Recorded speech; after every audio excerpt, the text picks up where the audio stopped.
Velthar stood on the bridge of his ship and looked out at the small human vessel floating nearby.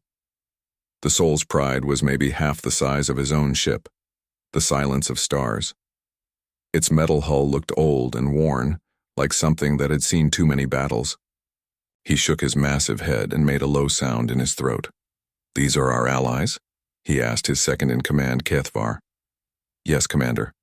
The humans requested to join this mission. The High Council approved it." Velthar's 4 eyes blinked, slowly. Each eye was the size of a human fist, and they glowed with a soft blue light. His people, the Kethmori, were built for war. Standing 8 feet tall with thick armor-like skin and muscles that could bend steel, they were among the strongest beings in the galaxy. Humans, on the other hand, were small and soft. Their skin looked like it would tear if you touched it. Wrong. Why would they want to come with us to a dead system? Velthar wondered aloud. There is nothing there but old rocks and empty space. Perhaps they are curious, Kethvar replied. Humans are known for their strange need to explore dangerous places. Velthar had heard stories about humans. They were a young species that had only just learned to travel between stars. Most older species saw them as children playing with toys too big for them. They fought wars over small pieces of dirt and got upset about things that did not matter. But somehow they had survived long enough to build ships and join the galactic community. The communication device on his arm buzzed. A human voice spoke through it, using the common trade language that most species understood. "This is Captain Li Huan of the Soul's Pride. We are ready to begin the joint mission. Request permission to come aboard your ship for the briefing." Velthar pressed a button on the device. "Permission granted, Captain. Use docking port 7. 20 minutes later, Velthar walked down to the meeting room. The humans were already there, and he stopped in the doorway to look at them. They were so small. The tallest one, who must be Captain Li Huan, barely came up to Velthar's chest. The captain had short black hair and dark eyes that seemed to take in everything around him. He wore a simple gray uniform that looked practical rather than impressive. Next, to the captain stood a woman with longer black hair tied back. She carried a data pad and several scanning devices. This had to be Dr. Park Sol, their scientist. She looked very young, maybe not even 30 years old in human terms. Her eyes were bright and curious as she stared up at Velthar. The other 3 humans introduced themselves. Commander Kim Tae was a thin man with sharp features and quick movements. Engineer Yoon Bin looked strong for a human, with oil stains on his hands that showed he worked with machines. The communications officer, Narration, was a small woman who kept looking around the room like she was memorizing everything. "Welcome aboard the Silence of Stars," Velthar said, his deep voice making the walls vibrate slightly. "I am Commander Velthar. I will be leading this mission." Captain Li Huan stepped forward and gave a small bow. "Thank you for allowing us to join you, Commander. We are honored to work with the Kethmori." Velthar found the humans' politeness strange. Most species either feared the Kethmori or tried to prove they were just as strong. Humans seemed to do neither. They acted like they were equals, which was almost amusing. "Sit," Velthar said, pointing to chairs that had been brought in special for the humans. Regular Kethmori chairs would have been too big for them. Dr. Park Sol opened her datapad and projected a map into the air above the table. It showed a solar system with 6 planets orbiting a dying red star. "This is the Zerion system," she began, her voice clear and confident. 300 years ago, all life in this system was destroyed by something called the sterilization event. Every planet was burned clean. No plants, no animals, no bacteria, nothing. Velthar leaned forward, interested despite himself. "What caused this sterilization?" "We do not know," Dr. Park Sol admitted. "But 2 weeks ago, our listening posts picked up signals coming from the system. Radio waves, energy patterns, even what might be communication attempts." "That is impossible." Velthar's second-in-command, Kethvar, spoke up. "Nothing can live in a sterilized system. The weapons used in such events poison the very atoms." Commander Kim Tae spoke for the first time. "That is what we thought too. But the signals are there. Something is alive in that system." Dr. Park's soul changed the projection to show wave patterns and energy readings. The signals are getting stronger each day. Whatever is sending them is growing more active. Velthar studied the data. As a warrior scholar of his people, he had seen many strange things in his 45 years of life. But this was new. A dead system coming back to life was not just unusual, it was dangerous. "What do your leaders think these signals mean?" he asked Captain Li Huan. The human captain's face became serious. "They think someone or something survived the sterilization. It has been hiding for 300 years and now it is ready to come out." Or, Dr. Parksall added, something new has moved into the empty system. Something that can live where nothing else can. Engineer Yoon Bin, who had been quiet until now, spoke up. "Our ship sensors show the signals are coming from the third planet. It used to be a garden world with oceans and forests. Now it should be a dead rock." Velthar felt a chill run down his armored spine. In his many years of war and exploration, he had learned to trust his instincts. And his instincts were telling him that this mission was more dangerous than it appeared. "Why did your people ask to join this mission?" he asked directly. "The Keth Mori are perfectly capable of investigating these signals alone." Captain Li Huan met his gaze without flinching. Most beings found it hard to look directly at a Keth Mori warrior, but this small human did not seem afraid. "Because humans are good at surviving in impossible places," the captain said simply. "And because if something dangerous is waking up in that dead system, the galaxy needs to know about it. All species, not just the strong ones." Velthar was surprised by the answer. It was not what he expected. Most species would have talked about honor or glory or the chance to make great discoveries, but this human spoke about survival and protecting others. Communications Officer Narration activated her own device. "I have been monitoring the signals since we received the mission briefing. The patterns are getting more complex. If this is a language, it is learning to speak." The room became quiet. Even Kethvar, who rarely showed emotion, looked concerned. "How long until we reach the Xerion system?" Velthar asked. 18 hours at current speed," Engineer Yoonbin replied. Velthar stood up, his massive form casting shadows over the small humans. "Very well. We will work together on this mission. But understand this, if we encounter danger, I will make the decisions that keep my crew alive." "Understood," Captain Li Huan said. "We ask only that you include our people in those decisions. Sometimes a different way of thinking can save lives." As the meeting ended and the humans returned to their ship, Velthar found himself thinking about Captain Li Huan's words. There had been something in the human's voice, something that did not match his small size and soft appearance. It was the sound of someone who had seen real danger and survived it. Later that night, as both ships traveled toward the dead system, Velthar made his first entry in what would become a very important log. Personal log, Day 1 of joint mission with humans. The small beings continue to surprise me. They show no fear of the Keth Mori, and they speak of survival as if they know its true cost. I find myself curious about what we will discover together in the Xerion system. Perhaps these humans will prove more useful than I first thought. He paused the recording and looked out at the stars. Somewhere ahead lay a system that should be dead, but was showing signs of life. And beside him flew a ship full of beings that looked weak but spoke like warriors.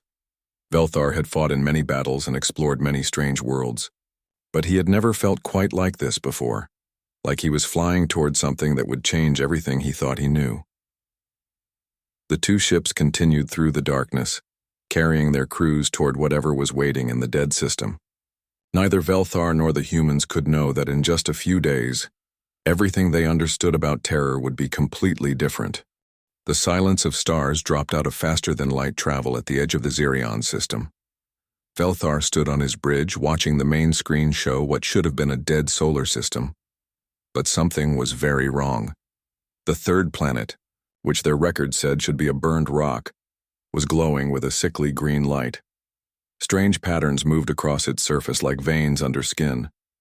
Even worse, Their sensors were picking up thousands of energy signatures moving around the planet. "Commander," his sensor officer called out, "I am detecting massive biosignatures from the planet's surface. Whatever is down there, it is very much alive." The human ship, Soul's Pride, appeared next to them, having finished their own jump. Velthar's communication device buzzed immediately. "Commander Velthar, are you seeing what we are seeing?" Captain Li Huan's voice sounded calm, but there was something underneath it that made Velthar's skin crawl. "Yes, Captain. The planet is not dead. It appears to be covered in some form of life."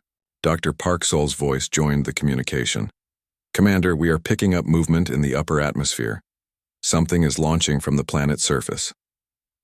Velthar looked at his own displays. Dozens of objects were rising from the green glowing planet, moving fast toward their position. As they got closer, the sensors began to make out details that made even the fearless Kethmori warrior feel sick. The things flying toward them looked like ships, but they were wrong in every way. Metal and flesh were twisted together into shapes that hurt to look at. Some had what looked like engines made from beating hearts. Others had hull plating that seemed to be made from bones and skin. They moved through space like living things, not like machines. "Those are not ships," Kethvar said quietly. "Those are creatures." "Battle stations," Velthar commanded. His crew moved quickly, preparing weapons and shields. The Silence of Stars was a powerful warship, designed to fight the strongest enemies in the galaxy. The human ship was much smaller and had fewer weapons, but Velthar saw them moving into a fighting position beside his ship. It was brave, even if it was stupid. The humans would not last long against whatever was coming toward them. The first wave of creatures hit them like a storm of nightmares. They moved unlike any enemy Velthar had ever fought. Instead of flying in formations or following battle plans, they swarmed like angry insects. Some were the size of fighters, others as big as battleships. All of them seemed to be partially alive, with parts that pulsed and moved like organs. The Silence of Stars opened fire with its main weapons. Powerful energy beams that could destroy mountains struck the creatures and tore them apart. But instead of dying cleanly, they seemed to dissolve into smaller pieces that kept moving and attacking. "The fragments are trying to attach to our hull," his weapons officer reported. They appeared to be attempting some kind of boarding action. Velthar watched the battle display and felt something he had rarely experienced in his long career as a warrior: confusion. These enemies did not fight like any known species. They seemed to have no strategy except to get close and touch his ship. Then he looked at what the humans were doing, and his confusion turned to amazement. The Soul's Pride was much smaller than his ship and had weaker weapons. But instead of trying to fight the creatures head-on, they were doing something else. They fired their weapons not to destroy the enemies, but to drive them into specific areas of space. "What are they doing?" Kethvar asked. Before Velthar could answer, the human ship released a spread of small objects. They looked like simple, metal containers, the kind used to store supplies. But when the creatures swarmed toward them, the containers exploded. The explosions were not normal. Instead of fire and force, they released clouds of something that made the creatures writhe and pull back. Whatever was in those containers, the monsters did not like it. Velthar's communication device activated. "Commander, this is Dr. Park Sol. We are reading the chemical makeup of these creatures. They appear to be part organic, part synthetic. I recommend using industrial cleaning solvents as weapons. They seem to react badly to basic chemical compounds." "Industrial cleaning solvents," Velthar repeated. "Doctor, we are in a space battle, not cleaning a laboratory." "Actually, Commander, we just turned our food storage containers into chemical weapons. Engineer Yoon Bin filled them with everything from soap to medical disinfectant. The creatures are trying to avoid the chemical clouds." Velthar watched his displays as the humans continued their strange tactics. They were not fighting like warriors, they were fighting like something else, something that looked at a terrible enemy, and immediately started thinking of ways to hurt it using whatever was available. A group of the larger creatures broke through the first wave of attacks and headed straight for both ships. These were the size of battleships and covered in what looked like weapons made from twisted metal and bone. Their approach would normally call for heavy defensive fire and evasive maneuvers. Instead, Velthar watched the humans do something that made his blood run cold. The soul's pride accelerated directly toward the largest creature. For a moment, Velthar thought they were making a suicide run. But at the last second, they released their entire payload of emergency evacuation pods, small ships meant to save crew members if the main ship was destroyed. But these pods had been modified. Instead of life support systems, they were packed with explosives and more chemical weapons.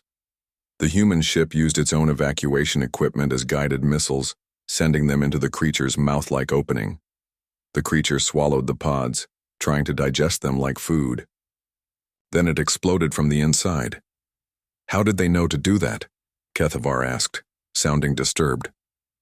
Captain Li Huan's voice came over the communication system again. Commander Kim Tae analyzed the creature's behavior. They try to consume everything they encounter.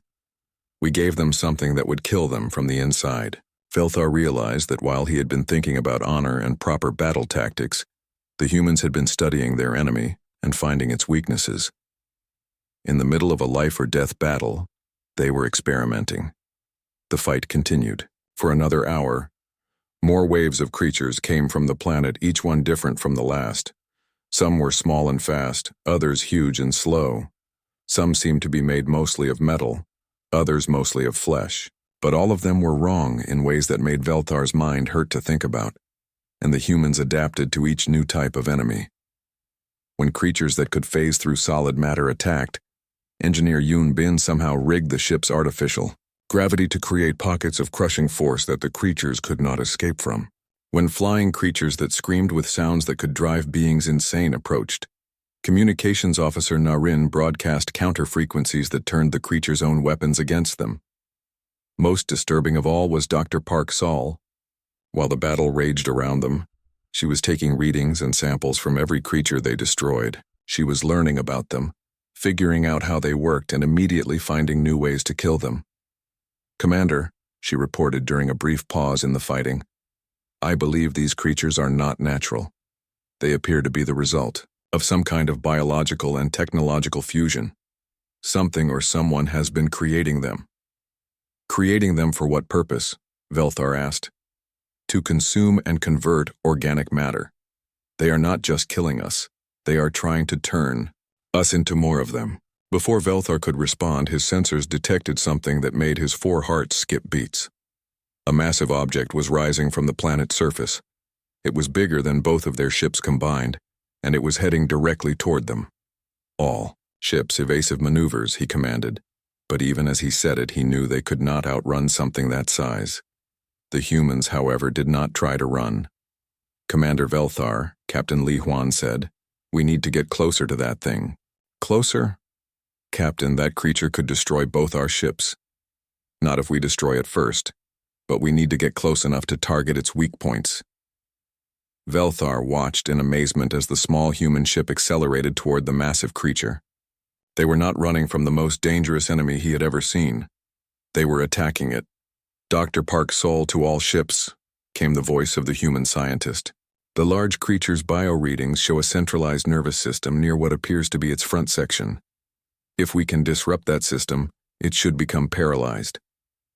"How do we disrupt something inside a creature that size?" Velthar asked. "We get inside it," Commander Kim Tae replied simply. Velthar felt something cold settle in his stomach. The humans were not just brave.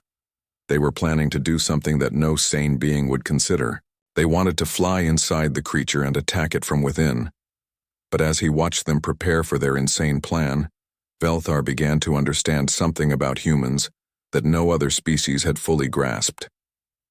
They did not just fight to win, they fought to survive, and they were willing to do absolutely anything to keep living. The massive creature opened what looked like a mouth lined with teeth the size of buildings. The humans flew directly toward it. "All crew, prepare for internal combat operations," Captain Li Huan announced calmly. Velthar realized that he was about to see what humans were really capable of when faced with impossible odds. Both ships were falling toward the planet's surface, their hulls torn and burning from the battle in space. The massive creature had been destroyed, but not before it had damaged both vessels beyond repair.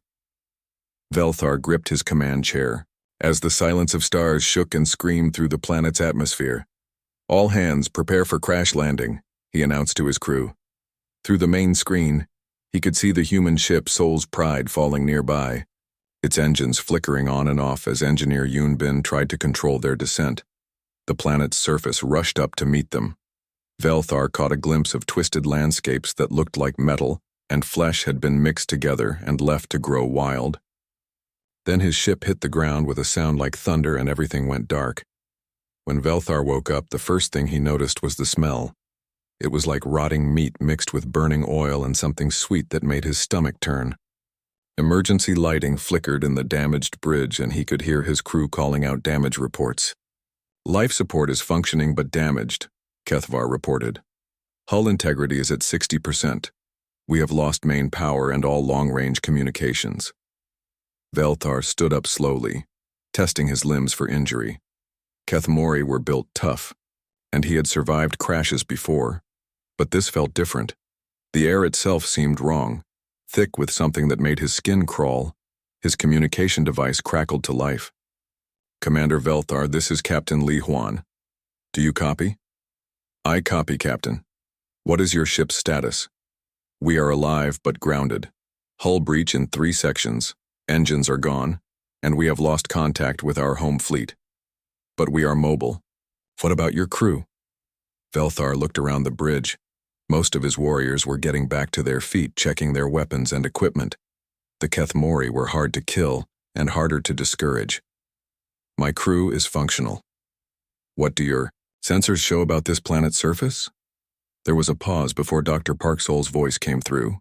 "Commander, I recommend we meet in person to discuss what we have found. Some things are better explained face to face." An hour later, Velthar found himself standing outside his crashed ship, breathing the planet's air through a filter mask. The surface was worse than anything he had seen in 45 years of war and exploration. The ground beneath his feet was not rock or dirt. It was something that felt organic, like walking on skin. Strange growths that looked like a mix of plants, and machines reached up toward the sky. In the distance, he could see structures that might once have been buildings, now twisted into shapes that hurt to look at. The humans approached his position, and Velthar was surprised to see how they moved. On their ship they had seemed almost fragile. Here, in this nightmare landscape, they moved like hunters. Their eyes constantly scanned their surroundings, and they held their weapons like beings who expected trouble at any moment. "The atmosphere is breathable but contaminated," Dr. Park Sol reported as the two groups met. "There are biological agents in the air that seem designed to change living tissue. Our filters should protect us for a while, but not forever." "Change living tissue how?" Velthar asked. Commander Kim Tae pointed to a nearby growth that looked like a tree made from metal and bone. "We found the remains of several creatures near our crash site. They appear to have been partially converted into the same material as these structures. The contamination in the air slowly changes organic matter into something else." Velthar felt his skin prickle under his armor. "How long do we have before this affects us?" "For your people, probably several days," Dr. Park Sol said. "Your natural armor should provide some protection. For humans, maybe 12 hours before the changes become permanent. Then we need to find shelter and a way to call for rescue quickly." Captain Li Huan shook his head. "Commander, our sensor readings show that the contamination is spreading. It is not just on this planet anymore. It has been launching spores into space for weeks, maybe months. Some of those spores have probably reached inhabited systems already." Velthar stared at the small human captain. "You are saying this contamination could spread to other worlds?" "It already has. The question is how far it has spread and how fast it moves." Engineer Yoon Bin activated a portable scanner and showed them the results. The contamination appears to be centered around a large structure about 20 kilometers. From here, all the growth patterns and energy readings point toward that location. "The source," Dr. Park Sol said quietly. "If we can find the source of the contamination, we might be able to stop it. Or at least understand what we are facing," Communications Officer Narin added. My equipment is still picking up those strange signals. They are much stronger now, and they are coming from the same direction as the energy readings. Velthar looked at his own crew. They were warriors, trained to fight and die for their people. But this was not a battle they could win with strength and honor. This required something else. We will travel to this source together, he decided. My people will provide protection. Your people will provide technical expertise. As the combined group began moving across the corrupted landscape, Velthar found himself walking beside Commander Kim Tae and Dr. Park Sol. He noticed how the humans reacted to their surroundings, where his own people showed disgust and fear. At the twisted growths and unnatural formations, the humans showed something different. They were curious. Dr. Park Sol stopped frequently to take readings from the strange formations. She collected samples of the organic metallic growths and made notes about how they were structured. Most disturbing to Velthar, she seemed genuinely interested in how the contamination worked. "Doctor, why do you study these things so carefully?" he asked during one of their stops. "They are clearly dangerous and unnatural." She looked up at him with bright eyes. "Because understanding how they work is the first step to stopping them, and if we cannot stop them, then understanding them might help us survive them." Commander Kim Tae was doing something equally disturbing. He was studying the landscape like a battlefield, marking locations that could be used for defense or attack. When they encountered creatures that had been partially converted by the contamination, he did not just avoid them. He watched how they moved and acted, learning their weaknesses. "Commander Kim Tae," Velthar said, "you seem to be planning for war against these creatures." The thin human smiled, but it was not a pleasant expression. "I am always planning for war, Commander. It is what keeps my people alive." As they traveled deeper into the corrupted landscape, they began to encounter more of the converted creatures. Some had once been animals, others had been plants, and a few looked like they might have been intelligent beings. All of them tried to attack the group, not with intelligence or strategy, but with a mindless hunger to convert more organic matter. Velthar and his warriors fought with honor and skill, using their superior strength and training to destroy the creatures. But he noticed that the humans fought differently. They did not just fight to win, they fought to learn. When a creature attacked, Dr. Park Sol would observe how it moved and where it was weakest. Commander Kim Tae would note how it could be trapped or turned against other creatures. Engineer Yoon Bin would study how its partially mechanical parts functioned.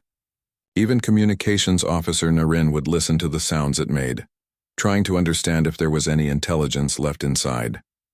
"Why do you study our enemies so closely during battle?" Velthar asked Dr. Park Sol after they had fought off a pack of converted animals.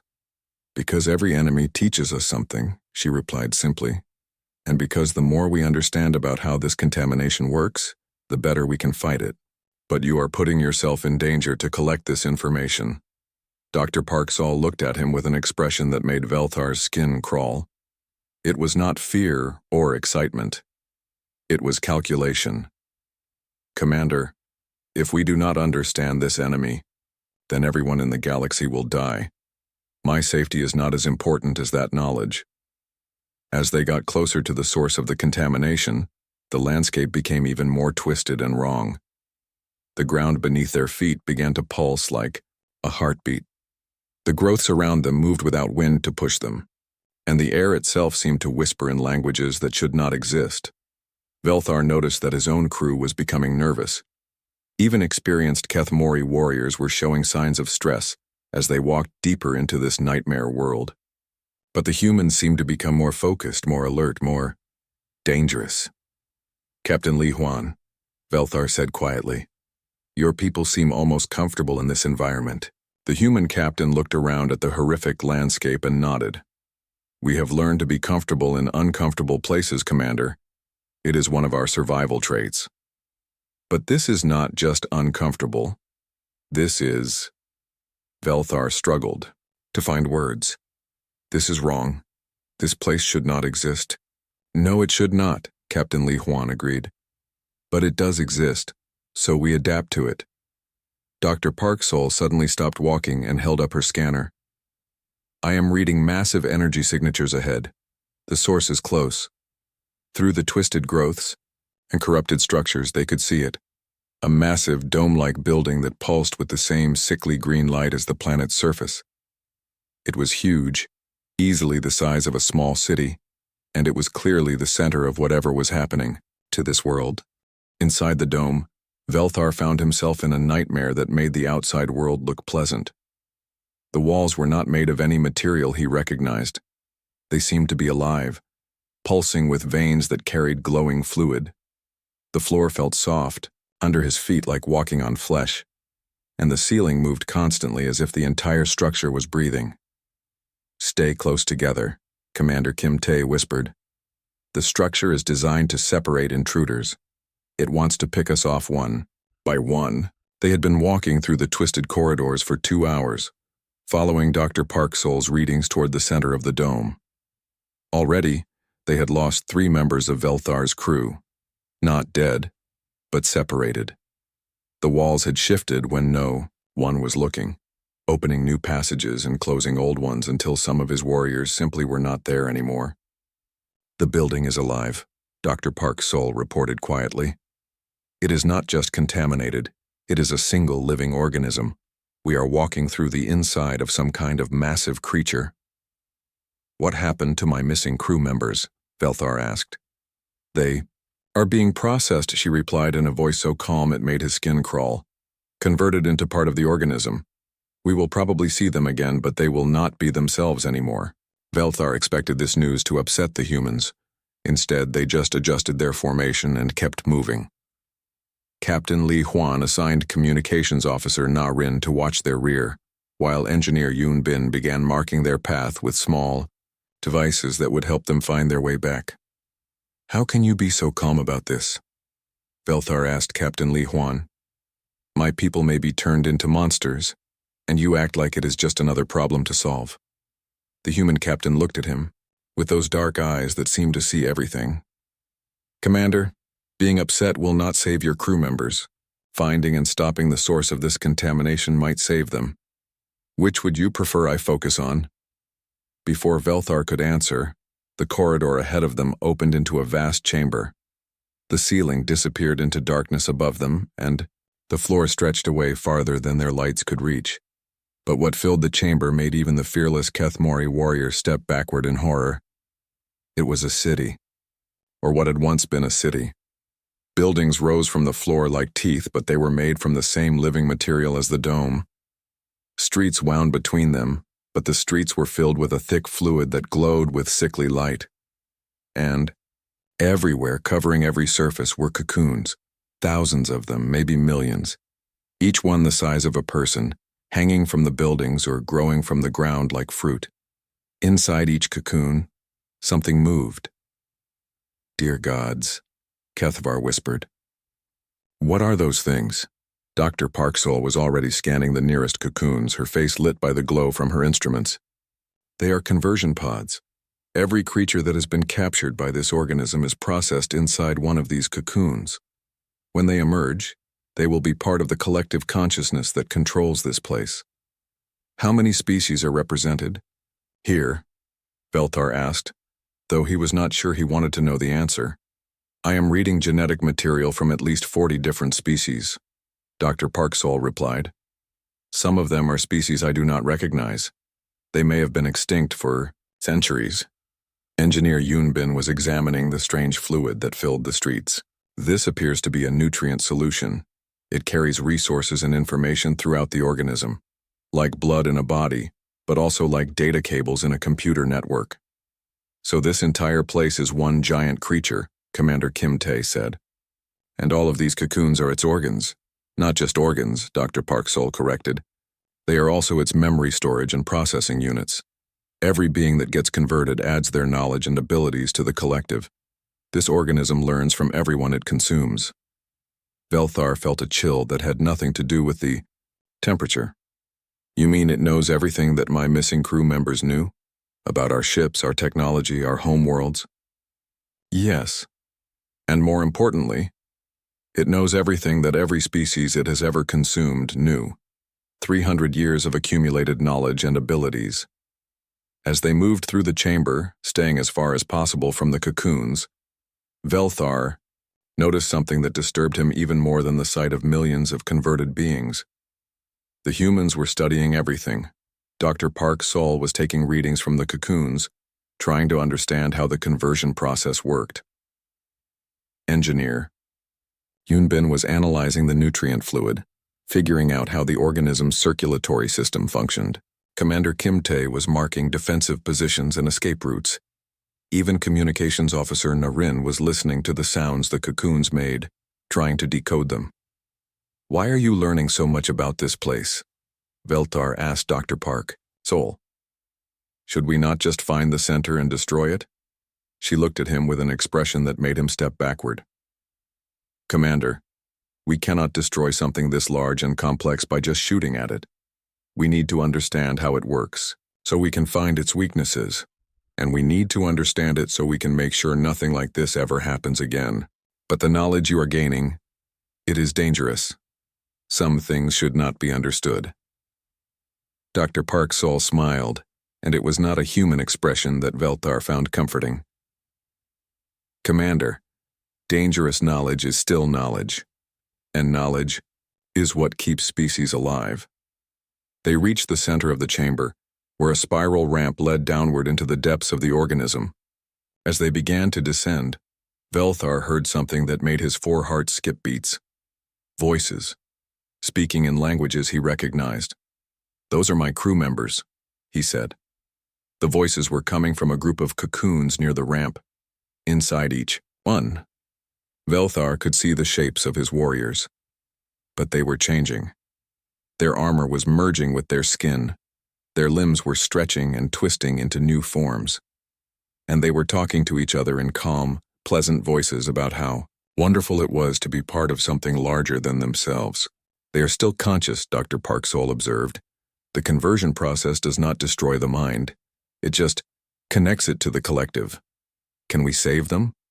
Not without destroying the organism that is converting them. And probably not, even then." Velthar expected to feel rage or grief.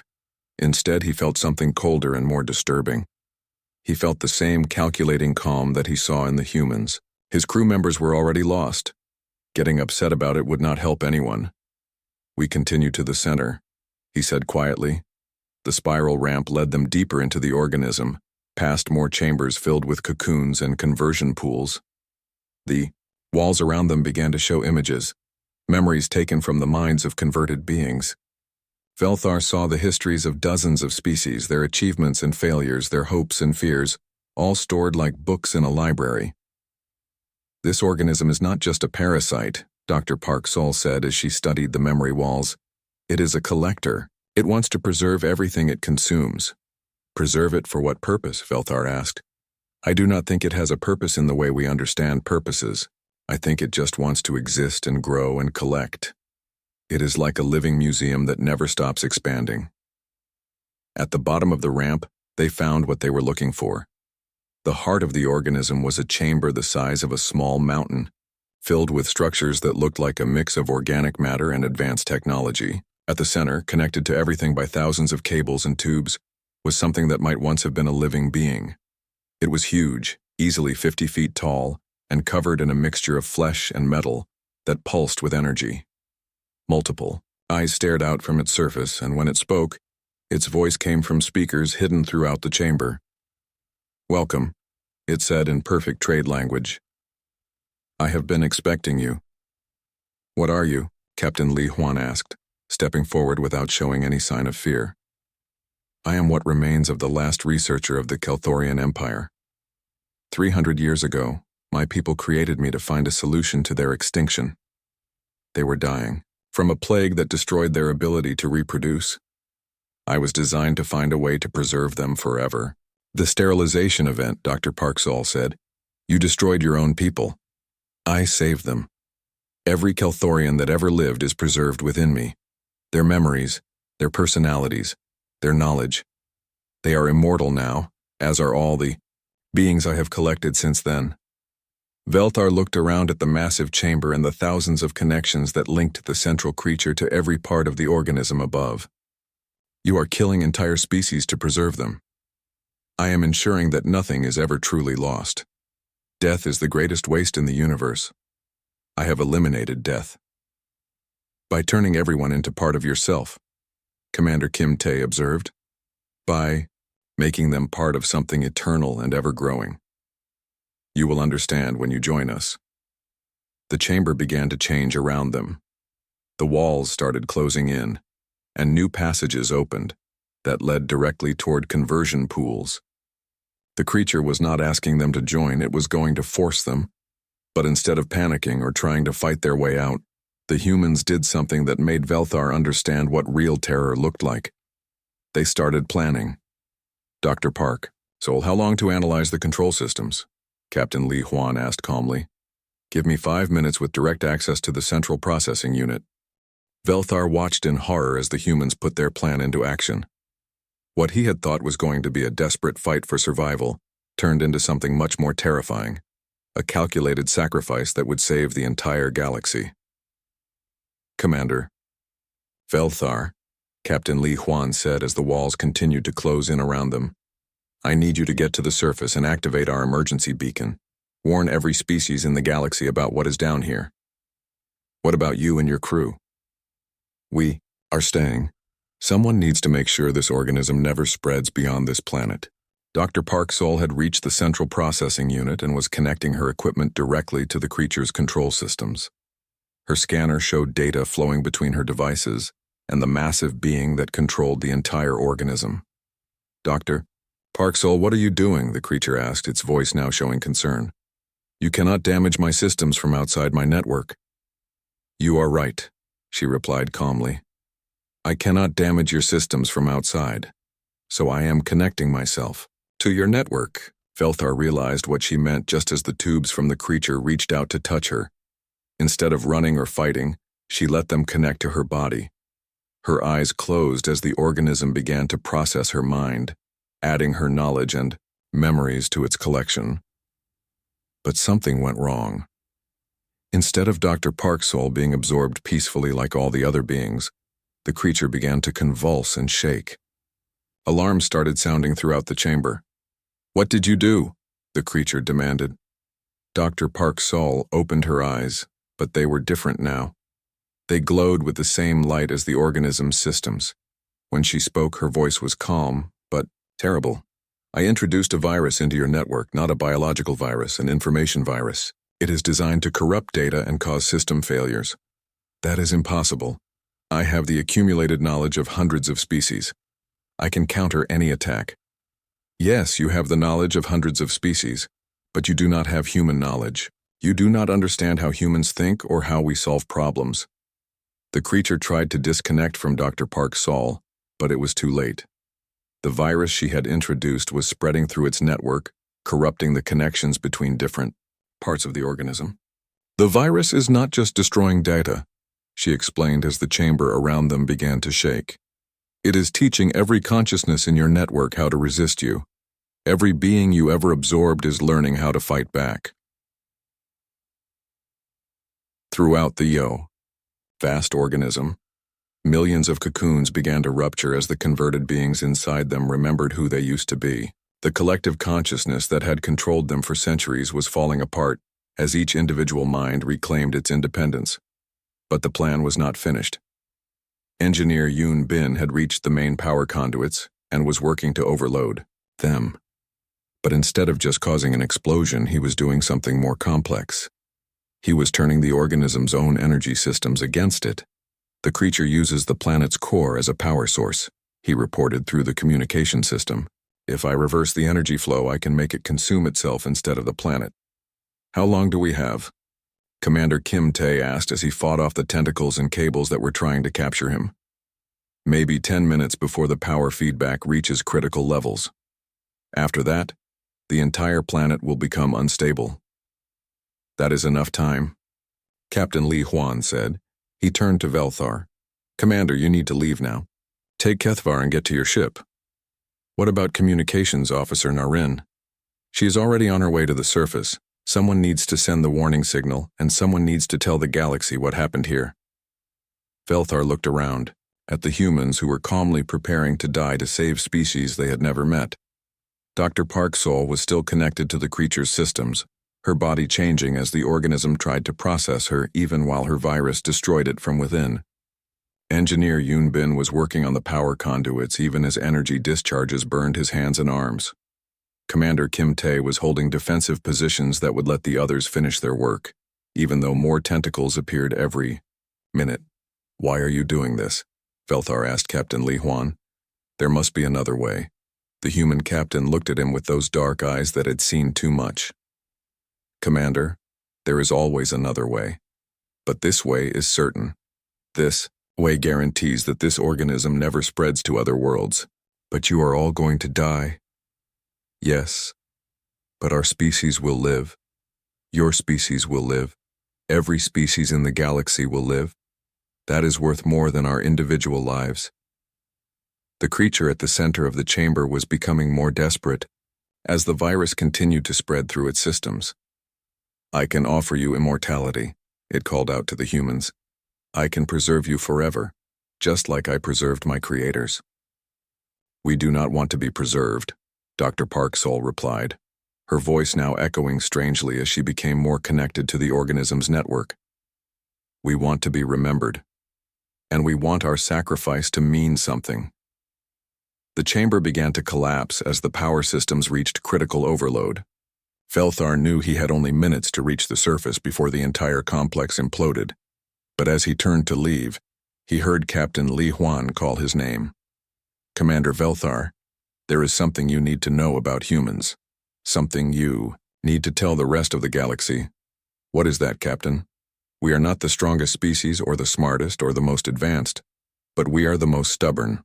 When we decide that something needs to be done, we do it, no matter what it costs." As Velthar ran through the collapsing corridors with Kethavar beside him, he could hear the humans continuing their work behind him. Dr. Park Sol was laughing as her virus spread through the creature's network, destroying centuries of collected consciousness. Engineer Yoon Bin was singing an old human song as he completed the power overload sequence. Commander Kim Tae was calling out tactical instructions to help his teammates finish their tasks. They were dying, and they were happy about it. Velthar reached the surface just as Narration finished activating the emergency beacon. The small human woman looked up at him with tears in her eyes, but a steady voice. "The signal is broadcasting on all frequencies," she reported. "Every spacefaring species in this sector will receive our warning about the organism and instructions on how to detect and destroy similar threats." "What about your crewmates?" "They are doing what humans do best. They are making sure that no one else will have to face this kind of threat again." The ground beneath them began to shake as the organism's power systems reached critical failure. In the distance, the dome structure was collapsing inward, taking the massive creature and its collection of converted beings with it. "We need to get away from here," Kethavar said. "The power feedback could destroy this entire continent." As they ran toward Velthar's damaged ship, the planet began to tear itself apart. The organism had been using the planet's core as a power source for centuries. Now that energy was being released all at once, turning the entire world into a massive bomb. They barely reached the ship and got it airborne before the planet exploded. From space, Velthar watched as the world that had threatened the entire galaxy destroyed itself completely. Nothing remained but glowing debris that would burn harmlessly in the system's star. The threat was over. The humans had saved everyone. But as Velthar began his final log entry, he realized that the humans had done something more than just save the galaxy. They had shown him what real terror looked like. Personal log, final entry. He spoke into the recording device. "The humans are gone. All of them except Communications Officer Narration, who insisted on staying behind to make sure the warning signal kept broadcasting until the very end." He paused, trying to find words for what he had witnessed. "I came on this mission thinking I understood what it meant to be a warrior. The Kethmori are strong and brave and willing to die with honor. But the humans are something else entirely. They do not just fight for honor or glory, They fight for survival, not just their own survival, but the survival of everyone. And they are willing to do things that no honorable species would consider. They will sacrifice themselves, betray their own nature, even become monsters if that is what it takes to protect others. Dr. Park Sol connected herself to the enemy's network and used her own mind as a weapon. Engineer Yoon Bin turned the planet's power source into a bomb and stayed behind to make sure it worked. Commander Kim Tae fought a holding action against impossible odds so his teammates could finish their mission. Captain Li Huan planned the entire operation knowing that none of them would survive it, and they were happy to do it. They were not brave in spite of their fear. They were brave because they had already decided that some things are worth any sacrifice. Velthar looked out at the glowing remains of the planet that had almost destroyed the galaxy. I learned what? Real terror is when I stood beside humans. It is not the fear of death or pain or the unknown. Real terror is standing next to beings who will do absolutely anything to protect what they love. Beings who will walk into hell with a smile if that is what it takes to keep hell from spreading. The humans are gone, but their warning signal is still broadcasting. Every species in the galaxy will know what happened here.